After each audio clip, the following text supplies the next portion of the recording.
Assalamualaikum warahmatullahi wabarakatuh. Anak-anakku sekalian kelas 5. Pada pagi hari ini kita akan belajar pendidikan agama Islam. Pastinya kalian sudah tahu buku yang akan dikeluarkan yaitu ini, yaitu yang ada tulisannya Pendidikan Agama Islam dan Budi Pekerti. Apa yang akan kita bahas pada pagi hari ini? Kalian buka pada halaman judul yang pertama. Halaman judul yang pertama, kalian lihat di situ kita akan belajar tentang apa? Ya, mari belajar Al-Qur'an surah At-Tin. Ya, pastinya sudah pada hafal ya kelas 5 surah At-Tin. Surah At-Tin ini adalah surah dalam Al-Qur'an. Kita akan pelajari dan kita akan baca bersama nanti. Kalian buka lagi halaman 3. Halaman 3 kalian lihat di situ. Di bab yang A ya, halaman 3. Di situ surah At-Tin. Ya, surah At-Tin. Surah At-Tin ini kalau Mister mau tanya sama kalian kira-kira terdiri dari berapa ayat? Berapa? 8 ayat. Ya, pintar sekali. 8 ayat. Surah At-Tin berada pada urutan surah yang ke 95. Benar sekali, 95. Kalau semua dalam Al-Quran kira-kira ada berapa surah, friends? Ada yang tahu enggak? Semua surah yang ada dalam Al-Quran itu jumlahnya berapa? Berapa?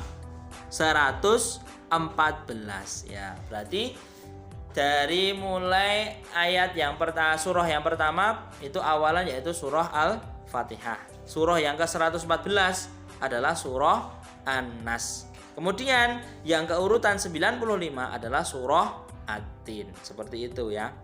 Kemudian surah At-Tin ini namanya diambil dari ayat yang pertama, yaitu dari kata apa? Wattini wazzaitun. Nah, dari surat At-Tin. Nah, dari wattini wazzaitun seperti itu. Diambil dari kata At-Tin.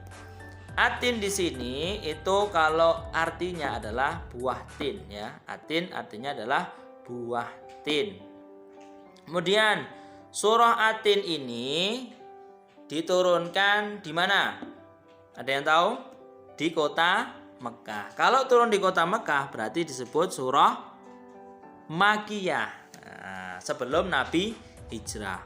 Tapi kalau diturunkan di Madinah dan setelah Nabi hijrah, namanya adalah surah Madaniyah. Itu jangan sampai lupa ya. Itu setiap kelas mesti akan bisa sampaikan. Dari mulai kelas 1 sampai kelas 6 besok. Kalau tentang surah Makkiyah dan Madaniyah, Mister akan jelaskan seperti itu ya. Kalian jangan sampai lupa. Kemudian surah Atin ini menjelaskan bahwasanya manusia itu adalah makhluk yang sempurna. Makhluk yang sempurna. Kita diberi oleh Allah tubuh yang sempurna. Punya tangan, punya kaki bisa jalan, punya hidung untuk bernapas, punya telinga, punya akal, dan lain sebagainya. Memang ada Mister makhluk yang lebih tidak sempurna dari manusia. Ada. Kalian lihat binatang. Binatang itu makhluk yang daripada manusia lebih sempurna manusia. Karena manusia apa? Dibekali oleh Allah akal pikiran. Hewan tidak. Hewan hanya punya nafsu, keinginan. Mereka tidak punya akal. Makanya hewan itu tidak tahu cara yang bagus, tidak berpakaian mungkin dan lain sebagainya. Maka karena mereka tidak punya akal. Kita sebagai makhluk Allah yang sempurna, yaitu adalah manusia, maka kita harus menggunakan apa yang diberikan oleh Allah untuk hal-hal yang baik. Kita diberikan tangan yang sempurna, jari-jari yang bisa untuk menggenggam.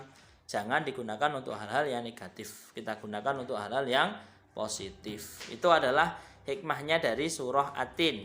Manusia adalah makhluk yang sempurna. Kesempurnaan manusia itu menjadi rendah apabila kita tidak beramal soleh, beramal baik. Kita akan menjadi hina kalau kita diberikan predikat oleh Allah sebagai manusia yang sempurna, tapi kita tidak pernah ibadah, tidak beriman, tidak beramal soleh, maka kita akan menjadi manusia yang paling rendah derajatnya. Manusia melakukan kewajiban akan mendapat pahala yang tidak akan terputus-putus. Ya, kalau kita beramal yang bagus dan itu akan diamalkan oleh orang lain, dicontoh orang lain, maka itu juga akan menjadi amal yang tidak terputus. Surah At-Tin juga menjelaskan bahwasanya Allah itu adalah hakim yang paling adil. Allah memutuskan segala sesuatu itu yang paling adil. Maka kita tidak boleh kepada Allah Subhanahu wa taala kemudian kita tidak terima terhadap apa yang telah ditentukan oleh Allah. Kita mendapatkan ujian dari Allah, kita harus bersikap sabar. Kita mendapatkan nikmat dari Allah, kita harus bersyukur. Hanya dua itu yang harus kita lakukan. Kalau kita mendapatkan ujian musibah dari Allah, kita diperintahkan untuk bersabar. Ketika kita mendapatkan nikmat dari Allah, kita diperintahkan untuk selalu bersyukur. Ya, itu mungkin materi pada pagi hari ini ya friends. Kalian ingat-ingat bahwasanya surah At-Tin itu adalah artinya adalah buah tin, berada pada surah urutan yang ke-95, jumlah ayatnya itu 8 dan kemudian turun di kota Mekah dan disebut Makkiyah. Nah, tugas kalian pada pagi hari ini adalah kalian mencatat surah At-Tin ya. Di notebook dicatat surah At-Tinnya dengan tulisannya bagus, diperhatikan harokat dan juga bentuk hurufnya. Jangan sampai keliru, sudah kelas 5 harusnya sudah lebih bagus dan lebih teliti. Itu saja ya friends. Nanti setelah selesai kalian foto kemudian kalian kirimkan kepada Mister. Kurang lebihnya Mister mohon maaf. Assalamualaikum warahmatullahi wabarakatuh.